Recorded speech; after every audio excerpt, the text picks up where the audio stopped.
aí, pessoal, tudo beleza? Então, pessoal, hoje a gente vai discutir o capítulo 30 do David Hadley, tá? Indução e indutância. Na minha opinião, é o capítulo mais bonito que tem no curso de física.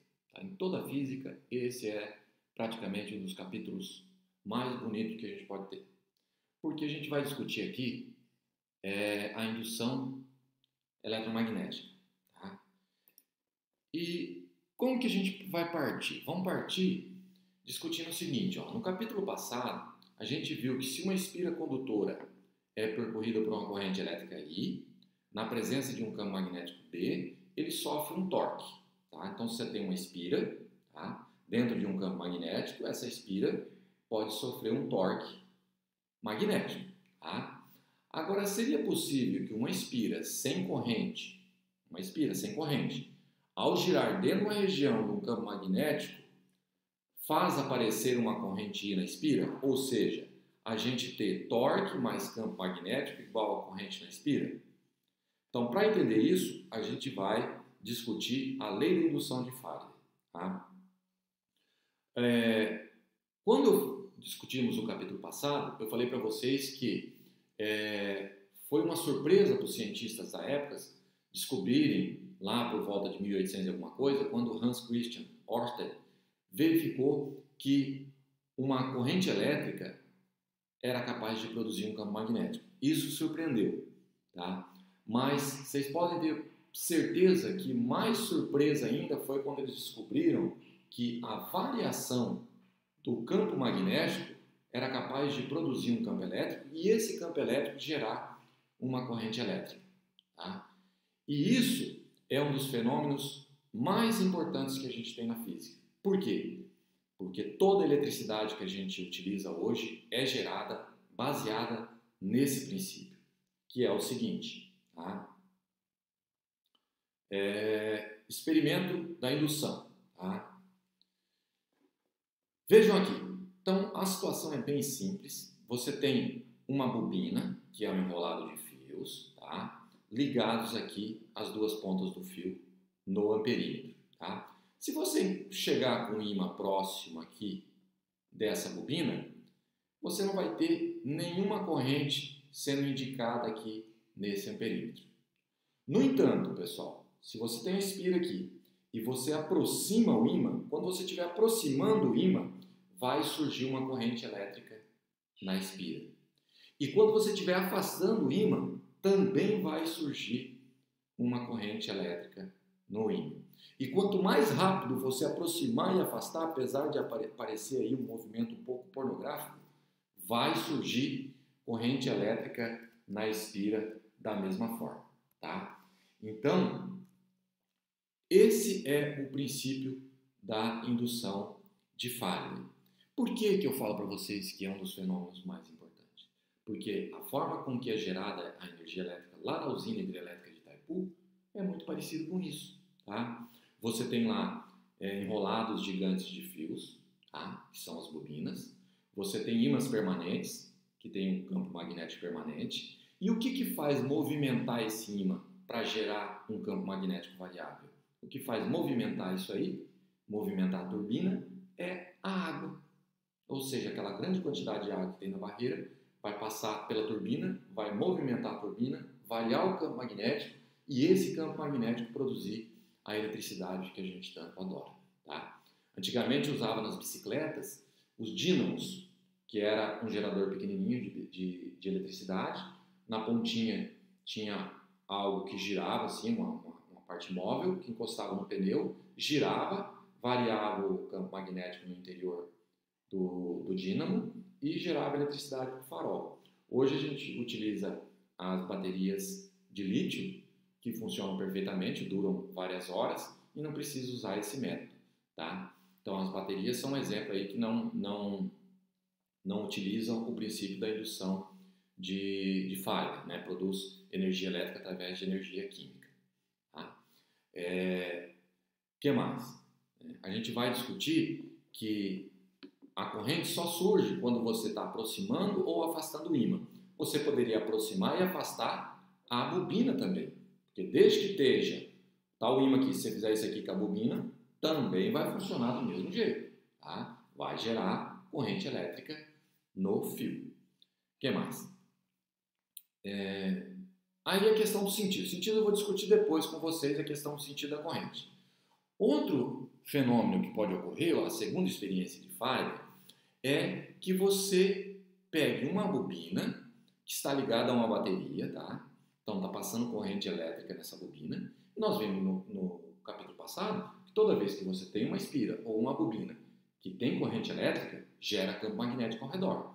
Então se você pega uma bobina que tem corrente e insere dentro da outra bobina, como nesse desenho aqui, ó, quando você estiver colocando a espira para dentro e retirando, você vai ter corrente elétrica indicando aqui no multímetro também, tá?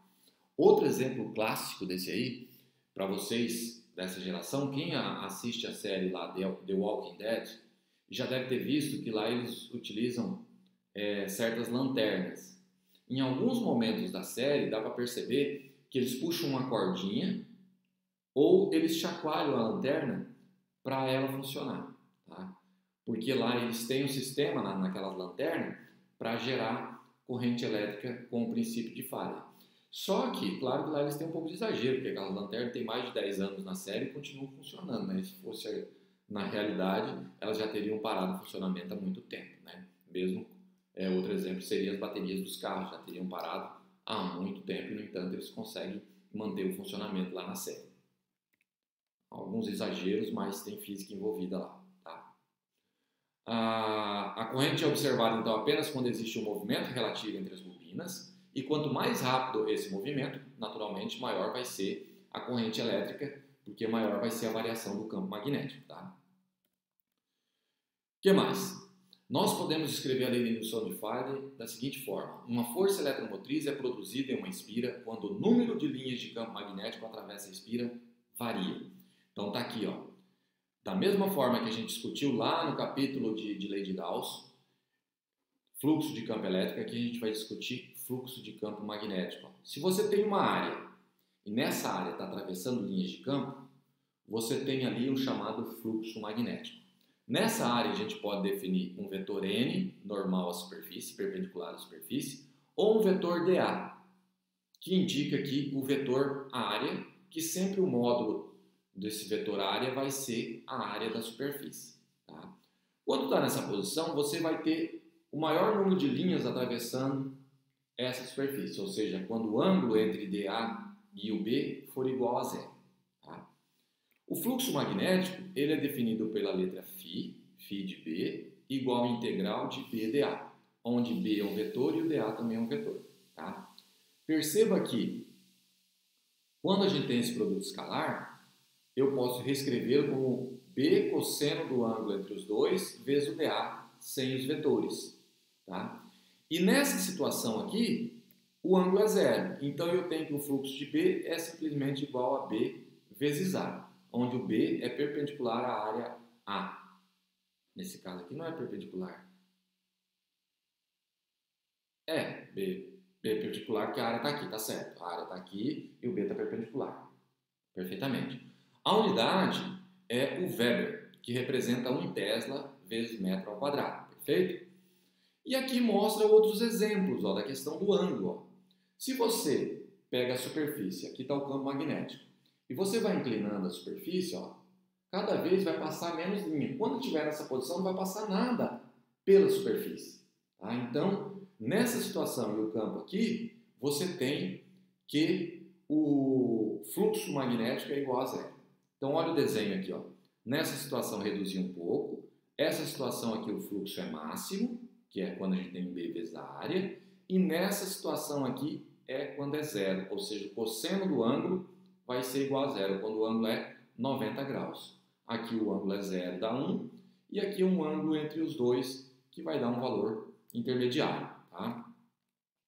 E a gente pode enunciar então a lei de Faraday de outra maneira, que o módulo da força eletromotriz de uma espira condutora é igual à taxa de variação com o tempo do fluxo magnético B através da espira. Então, essa é a lei de Faraday. A força eletromotriz, a voltagem gerada, é menos a variação do fluxo pelo tempo. Tá? Aqui é dφ de B dt. lá no ensino médio era ΔΦ por ΔT. Isso aqui representa uma taxa de variação, que é a história lá. Se eu coloco o ímã próximo da espira, não acontece nada.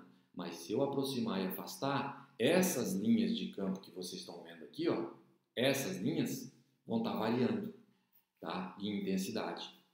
E isso faz com que surja a corrente elétrica na espira, tá? Então, o sinal de menos a gente vai discutir, que é porque sempre que vai surgir uma corrente na espira, e essa corrente na espira surge de tal forma que se opõe ao campo magnético que originou. Então, se as linhas estão entrando e está aproximando, vai surgir uma corrente aqui que vai gerar linhas em sentido contrário para tentar afastar o ímã que está gerando esse campo magnético. Mas isso a gente vai discutir daqui a pouco com mais detalhes. E se a gente tiver mais de uma espira? Aí é fácil, pessoal. Para N espiras, ó, basta multiplicar pelo número N. Você tem uma espira, dá uma força eletromotriz. Se você tem várias, você pega esse número N e multiplica pela variação do fluxo total. Ou seja, quanto maior o número de espiras, maior vai ser a força eletromotriz gerada. Por isso que lá na usina hidrelétrica tem lá bobinas gigantescas para gerar uma força eletromotriz gigantesca também e produzir grande quantidade de eletricidade, tá? Então, o sinal negativo indica que a força eletromotriz deve se opor à variação do fluxo que a produziu. Essa é a lei de Faraday, e como eu disse para vocês, uma das leis mais bonitas da física aí. Na próxima aula, a gente vai discutir um pouquinho um exemplo prático de aplicação dela. Vamos fazer aí um cálculo aplicando essas equações aí em um determinado exemplo, tá? Abraço, vejo vocês na próxima aula.